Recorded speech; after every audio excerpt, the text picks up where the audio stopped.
Good afternoon. Welcome to the first webinar of 3 in our healthcare series. My name is Chris Nichols. Today's speaker is Daniel Wood, and I'll be moderating. We are so thankful to have you all joining us today.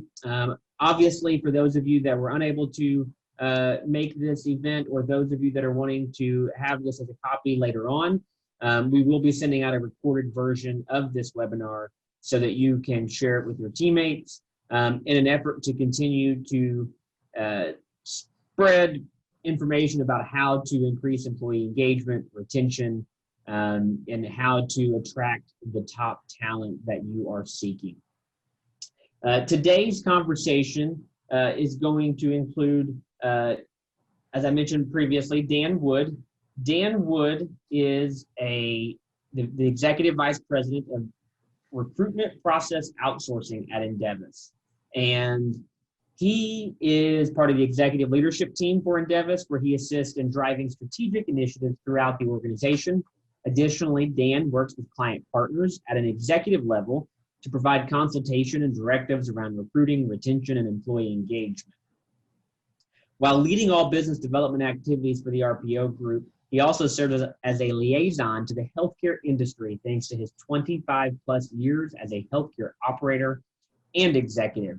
And speaking to that 25 years as a healthcare operator and executive, prior to joining endevis, he worked in a variety of healthcare settings, but most recently he was a Senior Vice President of Operations at Golden Living, a publicly traded nationwide skilled nursing and post-acute organization. Prior to his time at Golden Living, he served as the Chief Operating Officer for Lexington Health Network in Chicago. He spent much of the early part of his career growing his wealth of knowledge at HCR ManorCare, and eventually became an Assistant Vice President of Employee Relations, which is where Dan transitioned from being an operator to coming over to the human resources side. Dan is a graduate of James Madison and George Washington University. He's also a fellow of the American College of Healthcare Administrators. Welcome, Dan. Good afternoon, Chris. Thank you very much for having me. No problem. So today, Dan, is episode 1 in our 3-episode series, and it's getting, keeping, and maximizing talent in long-term acute care hospitals, or LTACH. And what we're going to basically have a few questions that we're going to lay out, but that act as a theme. But there will be follow-up questions throughout. I'll interject if there's an opportunity to expand upon a certain topic. Please feel free to drop in chats, things of that nature as we progress through. So without further ado, we will get started. How's that sound, Dan? Great.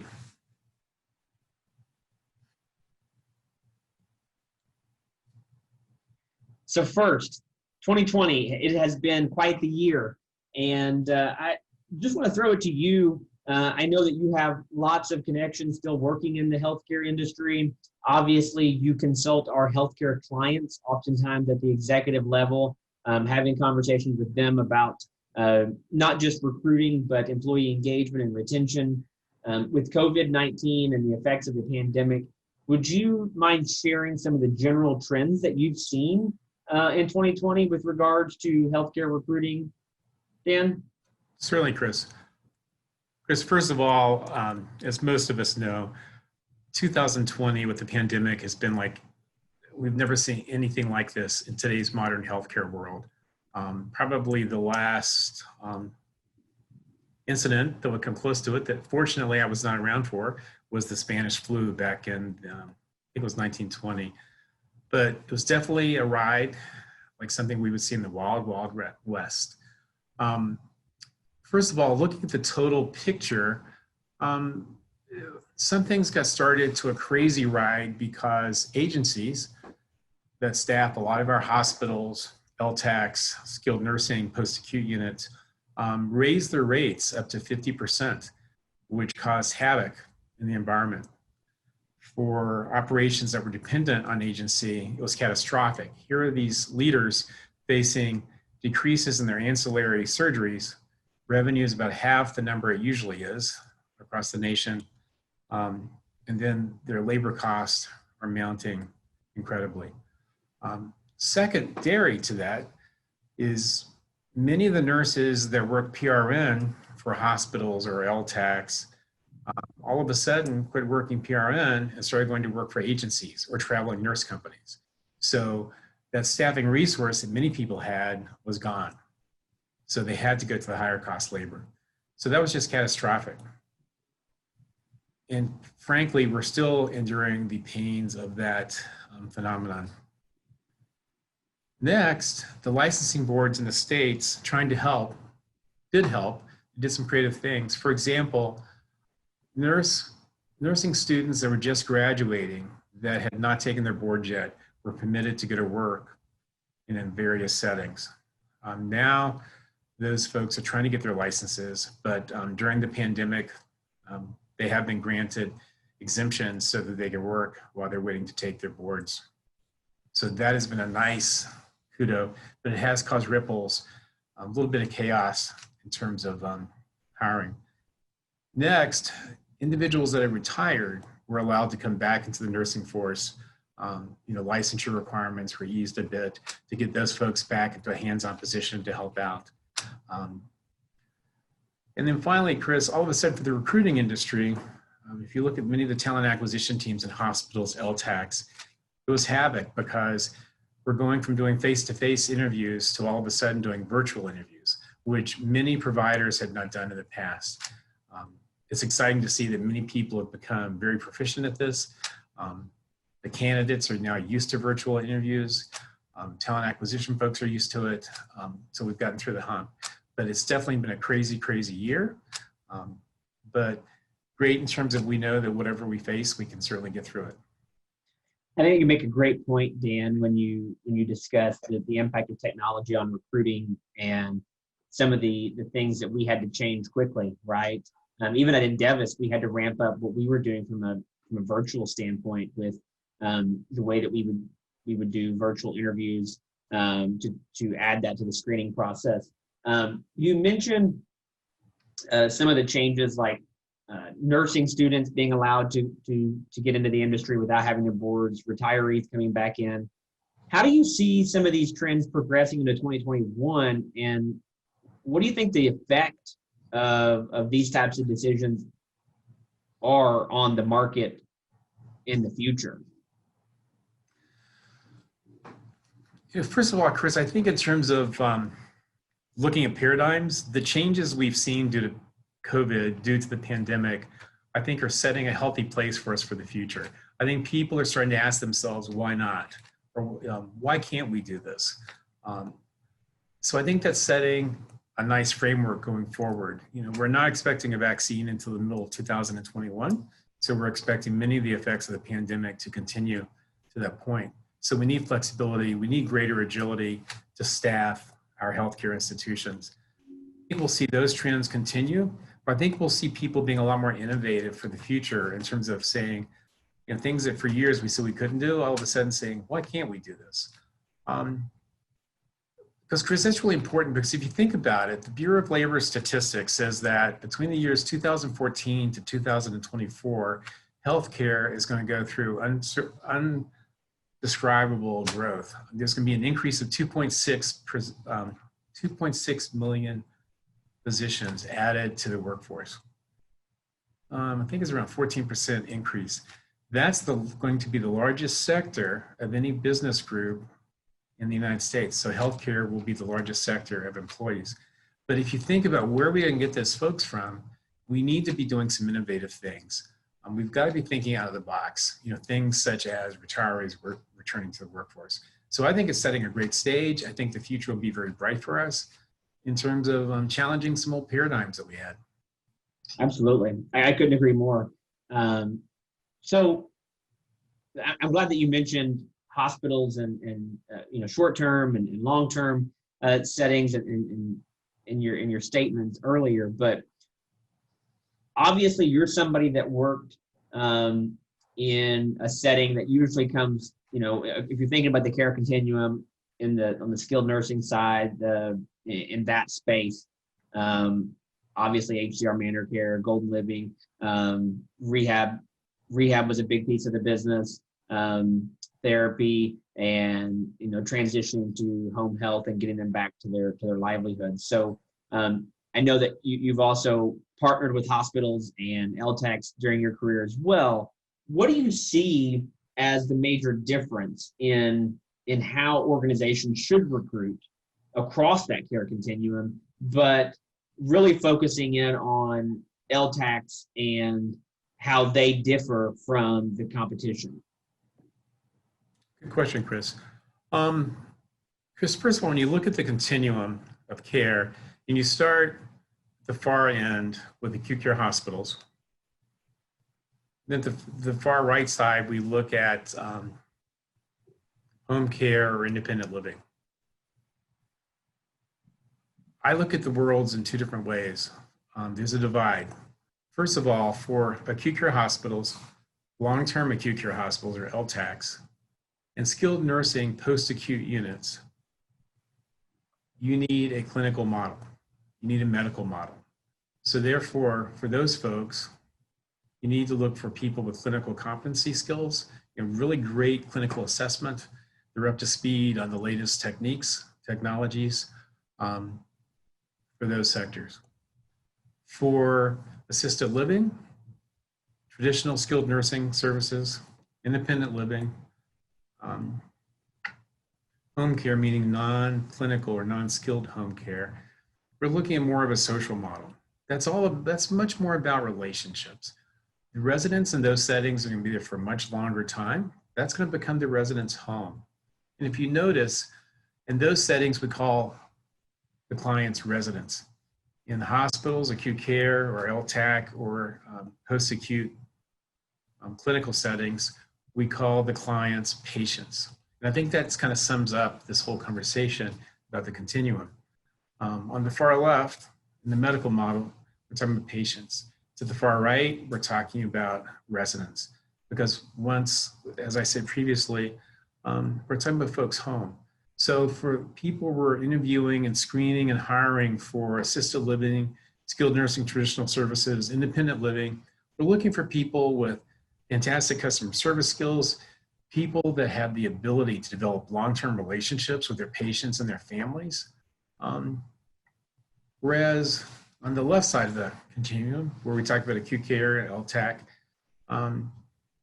once again, we're talking about people with fine clinical skills, some basic customer service skills, but in acute care hospitals and in LTACs, there's a very defined period of time where treatment can be given, where assessment can be given. Folks, the teams are working to get people ready to go to the next level of care. And as I said, on the right side of the continuum, assisted living, independent living, skilled nursing, traditional services, that will become the residents' homes. Certainly. I think that's quite the distinction that you make, Dan. What do you think, put yourself in the shoes of a long-term, or of an LTAC operator, CEO, or leader of one of their facilities. What, in your opinion, would be the way that they could go about differentiating themselves from the other folks in the care continuum? So how are they different from the short term? How are they different from skilled nursing, et cetera? Because it does seem like oftentimes they get lumped in as a quote unquote hospital, and that probably is an unfair representation of what occurs in an LTAC versus say a short term higher, not necessarily higher acuity, but a shorter term emergency ICU type stay. How would you differentiate yourself in the market if you were an LTAC? Good question, Chris. Well, first of all, a little bit of history. Many people don't understand truly what LTACs are. People don't understand what is the LTAC's place in the continuum of care. Historically, there have been many regulations that have kind of hindered the operations of LTACs and hindered where they could go in the marketplace, where they could go in the continuum of care. Their services were very defined and very controlled by the government. Recently, we've seen legislation that's loosened much of that.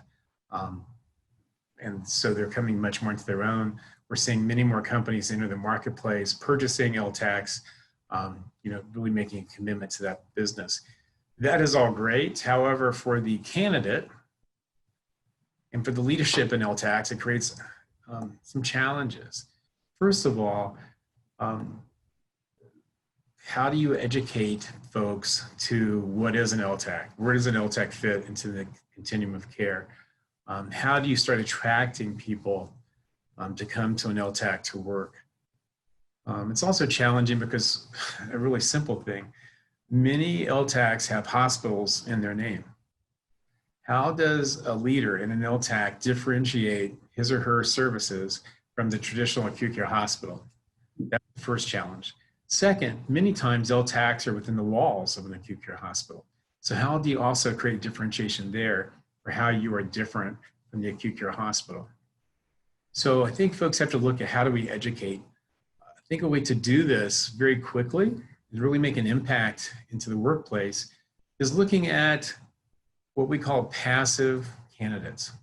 Typically in recruiting, we have passive candidates. Those are folks already employed. They're very content in their current jobs that in the future may be willing to make a change. Then we have active candidates. Active candidates are people that are actively looking for a job right then and there. The opportunity for LTAC is to start going after the passive candidates. One reason that would be really healthy and helpful is that passive candidates, once they make the decision to join you, they will stay with you much longer than active candidates. Active candidates tend to take a position, and then, as I say, the next red shiny car comes down the road. They're starting to look at a red shiny car and they will transition on to that new job. Whereas passive candidates, once they make the decision to join you, will stay. So I think an opportunity for LTAC leadership is to start targeting those passive candidates, working with a partner to start educating those passive candidates about what's an LTAC all about, start educating about the clinical capabilities an LTAC has, about what it can do for your career if you're helping to deliver those clinical capabilities. And finally, start educating those passive candidates about what are your clinical outcomes.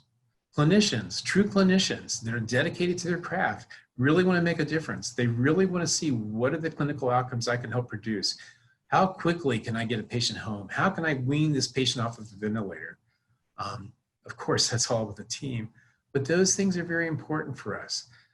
So that's the opportunity for LTACs, is to seize that opportunity with the passive candidates, start going after those folks, start building their pipeline for candidates in the future, and build the knowledge of the community. It's funny the way that you mentioned that, Dan.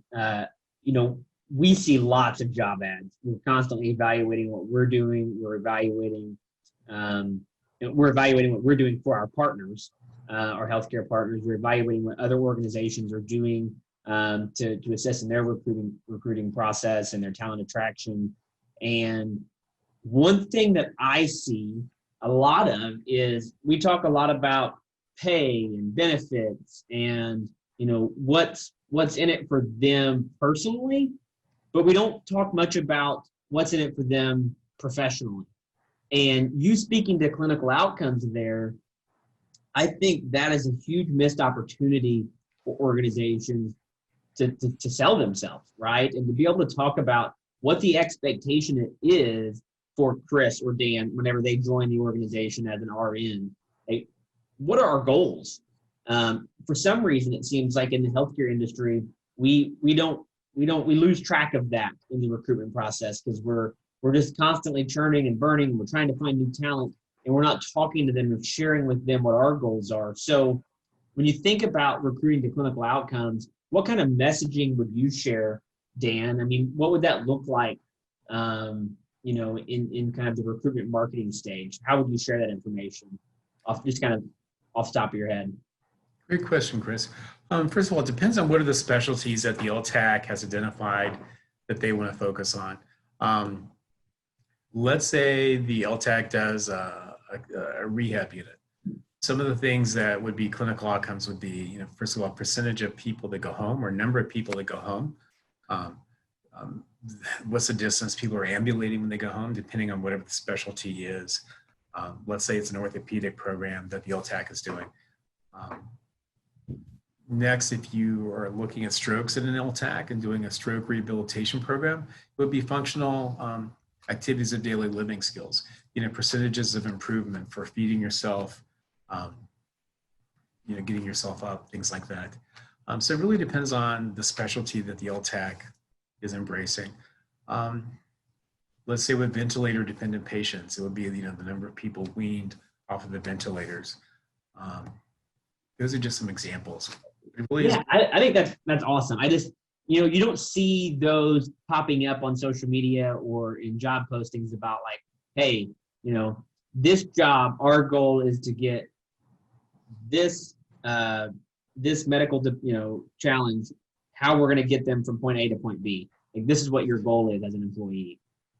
And Chris, it's an interesting aside you bring up, and that is 75% of candidates or employees of companies say that their employers do not promote aspects like that on social media. They're not telling the story about the business, the story about the company, the story about what makes them a great place to work or what differentiates them from the competitor. 75%, 3 out of 4 candidates or employees say their employers are not doing that. And they want that, right? Like that's Exactly. the crazy thing. Like they're saying they're not doing it, yet I don't know what the number is, but I know that a great engagement tool is to know how many employees can like share the message of what you do, right? If I'm employee 83 and somebody says, hey, what do you do there? I can eloquently state in a few sentences what my impact is on the community, what our impact as an organization is on the community. And I think that's a great way of, working with your marketing team, working with your operations team to continue to tell that story. The story is what keeps people motivated. It keeps people coming back to work each day. So speaking to the story, one of the things that I think that help people stand out is utilizing video.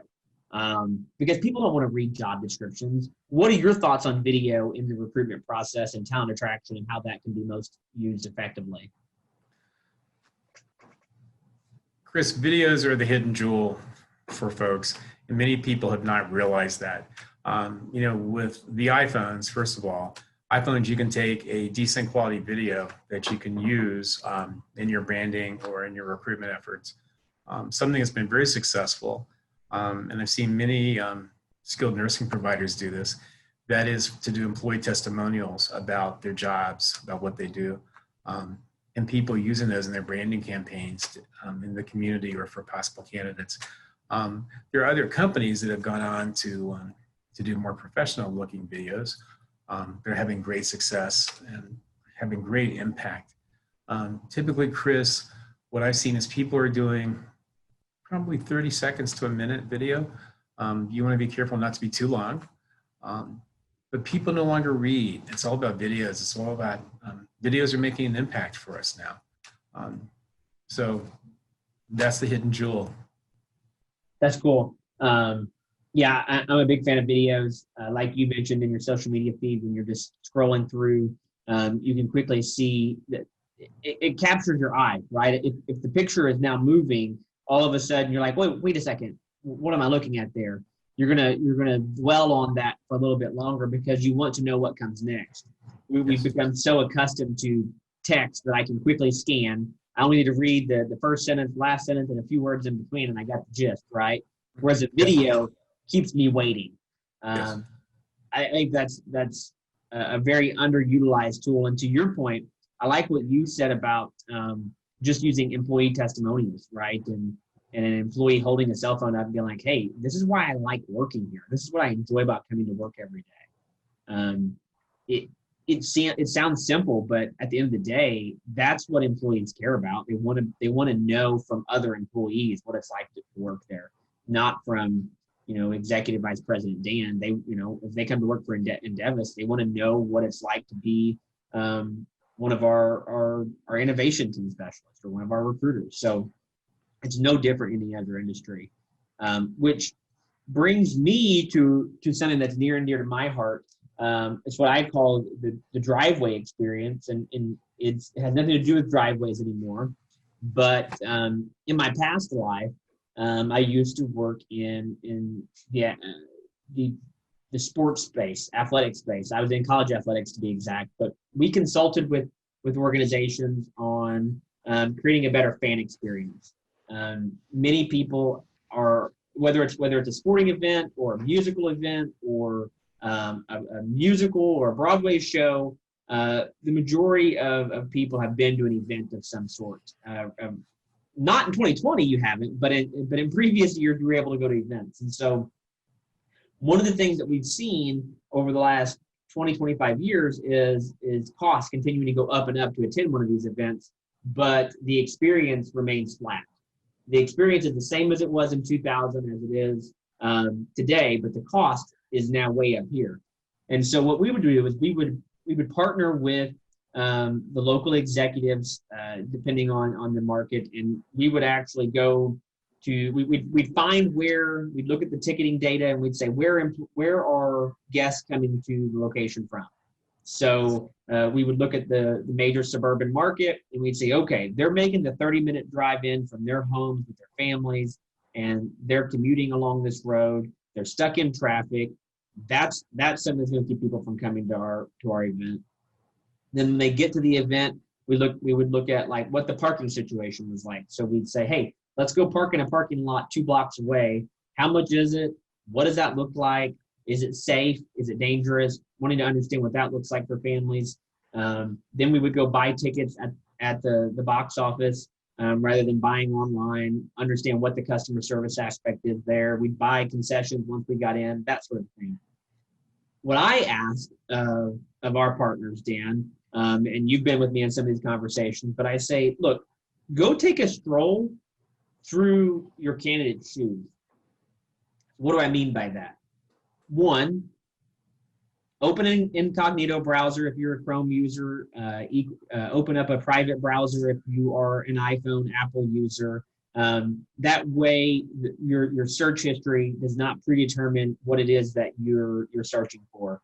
I don't know if you know this or not, but tech companies like to track what we do on the internet. And so your behavior will determine the search. So if it knows that you go to work at a certain location every day, it's going to automatically influence your search behavior. So you got to open up those incognito and private browsers. Once you do that, whatever the jobs that you have, post that in the search bar. But I can promise you, in most instances, people aren't searching for a specific company when they're on the job hunt, right? I'd love for it to be this way, and it does happen some, but people aren't typically saying jobs at endevis. They're saying recruiter jobs near me, potentially, right? We hire a lot of recruiters. We have a growing team all the time, but they're doing recruiter jobs near me. And for us, what we're looking at is how do we stand out on a page on Google from the rest of our competition? And if we're not being found until page 2 or page 3, that means a lot of candidates are never going to see us. Good candidates are never going to see us. So what we have to do is we have to figure out how we can work with our marketing department, how we can work with our folks that do search engine optimization to make sure that we're getting to that front page, to make sure that we're spending money on Google ads even. Take some of that money that's in your Indeed ads and spend it on Google. You're going to get people to hit you quicker there and come to your website where you can capture their information. Indeed has helped a lot of companies recruit, but at the end of the day, they're taking money from you and they're taking money from your competitor that's 3 miles down the street, and they're putting your job up in competition against them, and whoever pays more is going to get the higher ranking on Indeed. So if you go straight to Google and you give them your money, now you're on the front page of Google whenever they search for nurse jobs near me, and they're coming straight to your website. And that's the second phase of what I would encourage you to take a look at is, what is that experience like on your website? Unfortunately, many organizations, they talk a lot about what they do and who they are, but they don't make it easy for a candidate to apply for a job at the organization. I often find that there's 2 typical places for the careers page to be on the website. up in the upper right-hand corner in very small print, or down at the very bottom of the screen, also in very fine print. So immediately when I go to a website, if I want to look for a job with you, I'm searching for it. It should not be that difficult. We're all dealing with a shortage of qualified people. Make it easy for people to find your job. Throw that up on top, work for us, join our team. And then once you get them into your applicant tracking system landing page and they're looking at jobs, be very clear about what the job is. Make sure that the job title is clear. Make sure those jobs are SEO optimized even. And then the big one is go through the application as kind of a dummy candidate. Get your timer out and measure how long it takes for you to do that application. Because if I'm Nurse Chris and it takes me 45 minutes to do that, by minute 20, I'm out. I've got better things to do than fill out an application for 20 minutes, because as soon as I put my resume on Indeed, I'm going to have 40 people calling me. So capture their information and follow up quickly. Make it simple. You don't need as much information as you think you do when it comes to an application on the front end. That's a really important piece. And then finally, the third phase of that is to, again, set yourself up as a dummy candidate and understand what it's like to go through the back end of that process. So make sure that your candidate is set up well enough that recruiter ends up reaching out and do that first phone screen. See if your recruiters are following through with the planning and the strategic mindset that you've kind of administered to them. The amount of time in which they have to follow up with the candidate, measure that. Measure what the customer service looks like, almost like an undercover boss type experiment. You will learn a lot from it. It may not be pretty, but it's also going to allow you to evaluate what you're doing on the front line. And I think that is something that you can now take and make great change in your organization. I'm a big fan of that. We would love to chat with you about the driveway experience at endevis. If that's something that you're interested in, we can obviously help you through that process. We'd even be willing to help participate in the process. So with that being said, we've kind of transitioned, Dan, thinking about that driveway experience and where we were at, talking about differentiation and how to get where you're going. The segue would be, okay, we got him in the door, we've got him hired. Now what, right? The next step is the onboarding experience. So what can LTACH do to increase 30, 90-day retention? Because that's that critical time piece that we see with a lot of healthcare companies. You've got to hook them quick and make them feel welcome very fast. So what can they do to increase their 30 and 90-day retention, Dan? Great topic. Chris, before I get into that, first of all, Bureau of Labor Statistics says that in the first year of employment, approximately 30% of those employees will leave, which I find staggering. And there's been all kinds of debate about what's the true cost of turnover. Many people say it's 2 times the annual salary of that person. But even if let's forget 2 times the salary, let's just say 1 times the salary. You look at 30% of your workforce leaving in a healthcare system or in a hospital or in an LTACH, that's staggering. That's money just thrown out the window. So just kind of want to throw that out there for the framework for this conversation. The second piece, as I spend way too much time by myself traveling, I think about dating versus marriage. If we think about dating and then the workplace, we think I equalize that to the job candidate experience. When someone's being wooed for the job, that's like dating very much. And once that person accepts the job, it's very much like marriage. After you've had the ceremony and you come home to reality. So I just also want to throw that out there as a framework as we have this conversation. But let's talk about retention. Someone accepts the job, they've been wooed, they've received all these phone calls, they receive a call every day from the recruiter wanting to talk to them about the job. They talk to all the different, several layers for the interviews, lots of engagement. All of a sudden, the person accepts the job, they sign their job description or the offer letter, and everything stops. So as we talk today, I want you to think about this, the time waiting for orientation as the dead period, okay? Because you've had all this interaction, then all of a sudden everything stops. So something I think is really valuable for folks that is very easy in the LTACH environment. We need to be sending out something to those folks that have joined our team. When I was a leader and an operation, I would send a handwritten note just welcoming the person to the team, looking forward to meeting them, in a week, mentioning some other great attribute about the company. Things like that, people remember, and it takes very little effort. I know in my career, as I've transitioned positions, I've always saved the things I've received like that, handwritten note from someone. Or sometimes people will give you a small memento or a token, some kind of swag from the company. It can be very small.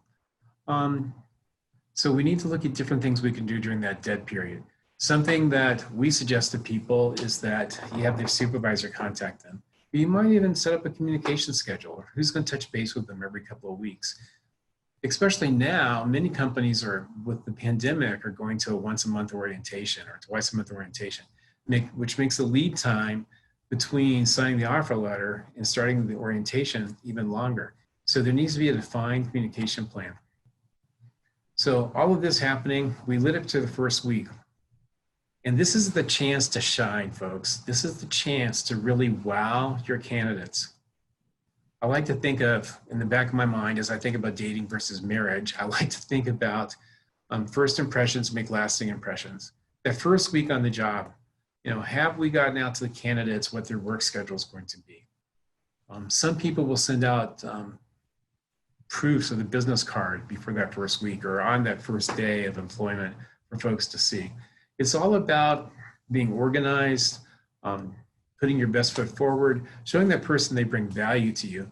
Something, Chris, that we've seen a lot of our clients do recently is during that first week, they will take pictures of their new employees and publicize those in social media. It makes the employee feel like, or that new employee feel like they're part of the team. Some companies will even send a little blurb about what the employees, what their job's going to be, what they like to do in their personal life. That makes a big difference to folks. That starts building retention, that starts building people feeling like they're part of the team. Trying to think, during that first week, Chris, something else that's really valuable is at the end of each day, giving a recap to that person of how, what happened today, what were the accomplishments, what are the challenges, if they have any, what do they have to look forward to for tomorrow. So that's kind of the first week. Chance to shine. Time and energy that we put into the first week will pay so many dividends. And for leaders, my plea is that I know everyone has many things on their plate, especially now with the pandemic. People are doing double duty, but we've got to enforce the expectations that we put in place for that week one to continue throughout the culture. That's how you build employee-focused culture, which ends up feeding into your brand, but it's just so imperative that that takes on importance. I like what you mentioned there, Dan, just not to interrupt, but I like what you mentioned. You said a leader, and I think there's a big difference between a leader and a manager, right? The leader is preparing those types of activities for their new employees, whereas a manager gets too bogged down with the day-to-day work, and next thing you know, the employee is starting, and they become reactive to it, right? Yes. Yes. And I think it's key to think about what differentiates a leader from a manager in your organization, without a doubt. But go on, Dan. I know you wanted to talk about the first 90 days there. So, and Chris, just an aside, I mean, it's exciting as we work with our client partners to see the difference between a manager and a partner, especially during the pandemic. There are so many barriers. There's so many reasons why you cannot get things done. But the true leaders that we work with are saying, this is important. We've got to get this done. And you can see it as you look at their brand and their employee culture and the candidate experience. And that's how you impact retention. But anyway, I'm sorry, I'm getting off task.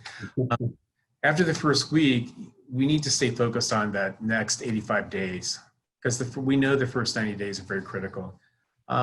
During that time, you might move from daily updates to weekly updates. Okay. It's also important during that time, and I get this from our client partners all the time, where people after the first week will say, where are my goals? So it's really important to set up some goals and stepping stones for how people are going to achieve those goals in their new job. It's important to celebrate small achievements. Some of our client partners send out really simple emails celebrating something that a new employee has done. And then finally, identifying opportunities and areas for improvement. As you build this relationship, it's really important to talk about coaching folks, to take care of any opportunities they have, any developmental snags, any weaknesses they may have. That's what's going to lead to retention. It's those relationships that we create become the framework for ongoing relationships. Absolutely, Dan, I couldn't agree more. Engagement. We talk about employee engagement, and I think we often discuss engagement as like, are they engaged with us? Yes. I think in reality, the question should be, are we engaged with them? Because if they feel like we care about them, and I say they, our employees, if our employees are our teammates, if they feel that we are invested in them, we know things about them outside of who they are as a teammate, as an employee, then they're going to be engaged, right? Like, yeah, all these scores and things are great, but at the end of the day, it's that engagement comes from people and having a relationship one-to-one with your teammates. So I think that's something key that I think we get in big strategy meetings. That gets lost, right? We talk about numbers, we talk about how we can perform better, but at the end of the day, it comes back to the idea of a leader versus a manager, without a doubt. Yes. Yep. So Dan, we've got a few minutes left here, about 10 to 12 here. So what, in your opinion, is the greatest opportunity for LTACH in recruiting and retention? Chris, great question. And we've kind of flirted with this subject several times in other questions. But that is, I think, in some ways, I think LTACH is just kind of now coming to their own, with the reduction in regulations or the easing of some regulations. I think it's the whole branding aspect. But what I'd like to say before we talk about branding is we want to talk about culture. Many of these organizations are new organizations. And before you can create a brand, you've got to create a culture. And many times clients will come to us wanting us to help them with their branding. And as we look into it, as we do our assessments, there are opportunities for them in their cultures. So I think, first of all, if I was a leader in LTACH today, I'd be looking at what is the culture of my organization. And my culture is defined by what are the experiences that my employees are having with us, having with their team, having with me as a leader, having with the other managers. To have a great culture, you need to have great people that are rewarded for their best practices. So do you have a system in place where you really acknowledge those best practices that are happening? And then finally, something I always like to remember, and I am not always good at this, Chris, and that is to try to give out twice the number of positive rewards to folks as I give out in terms of corrective feedback. Something I tell myself every morning almost. I try to live by that. I think that's something we can all think about as we're building cultures. And with branding, we talked about this earlier, promoting your brand on social media. That's what it's all about for LTACH right now. It's all about increasing awareness for candidates, but also potential clients, also referral sources. They all go hand in hand. We talked earlier, Chris, about videos. This is a great place where the videos could really help. It doesn't have to be a fancy video. The other thing, Chris, I think it's important to think about as you're thinking about branding and communication. What most studies show is that it takes 3 or 4 different ways to communicate before people really get it. So it might be text messages, it might be videos, it might be emails. The sky's the limit. Put on your creative hat and just let it go. You said a couple of really, really good things there. Going back from maybe in order, hopefully I won't forget, but you said that find 2 positive things for every negative. And the way that I have tried to implement that in my life is not just thinking about work, but thinking about my personal life. And so, I have 3 kids at home, my wife, my dog, who also drives me crazy. So, it's speaking positive things in the world, right? Because look, we get home at 4:30 or 5 o'clock every night. I'm tired, my wife's tired, the kids are tired, and we're just fighting to get to bedtime. But at the end of the day, it's if she and I speak positive to them, it's amazing the difference that creates versus whenever we're using words like, no, don't do that, or, we're not going to do that tonight. Those types of things. Instead, we redirect and we point towards something that's more positive, things of that nature. And I think you do the exact same thing in the workplace. So, if an employee comes to you with an idea, instead of saying no, maybe you say, why do you think that we should do something like this? And what is the potential outcome? And if it's still no, it's let's talk about ways that we can implement some of these ideas that you have in just your normal day-to-day before we look at a potential for maybe implementing this across the board, something to that effect. And then you mentioned awareness in LTACH. That was another thing that I thought was really important because, my goodness, people don't understand healthcare in general. And I think that oftentimes, even those that are clinicians in the healthcare space don't understand, what an LTACH does that's different than maybe what is being done in a hospital in a short-term acute care system. Or, if you have inpatient rehab in an LTACH, how is that different from inpatient rehab in a skilled nursing facility? So it's important that you, as leaders in your organization or leaders in your hospital settings, understand what your differentiators are, understand your competition and what they do. So that way, when you are sharing the messaging about who you are in the market, you can speak to those differentiating terms. So that way, a nurse sees your ad and they're like, oh, that's different. I've never seen somebody talk about that before. And I think that's what sparks people's interest. So awareness is massive, and social media is the greatest way for you to do that. One other aside to that is, just because you're paying for advertisement, we get so hung up on the cost per click and whether or not they're applying and the actual outcome. Awareness campaigns are great for creating goodwill in the community. Really, they're not that much different from billboards of old. Billboards are up there because we want people to stop off the interstate and come see us. But there's a reason why across the country that you had Sea Rock City painted across barns in the 20s, 30s, and 40s. It was to create awareness. What is this Rock City? What is this place? And over time, people find out about it and they're like, wow, I want to go see that. And I think, that's a great example of a marketing campaign where they're just thinking about awareness. What is it? Who are we? And how do we get there? So that's me putting my marketing hat on and thinking about how that affects the recruitment and talent attraction space. So, Dan, we are almost at time here. And last question. So if I said, Dan, today you are the new CEO of Community Long-Term Acute Care Hospital, what would be the one thing that you'd want to implement as quickly as possible? Chris, I think for all of us, let me back up. During the pandemic, I think all of us have had much more time to reflect on things than normal with our usual hustle and bustle in our lives. For me, it's what is my why?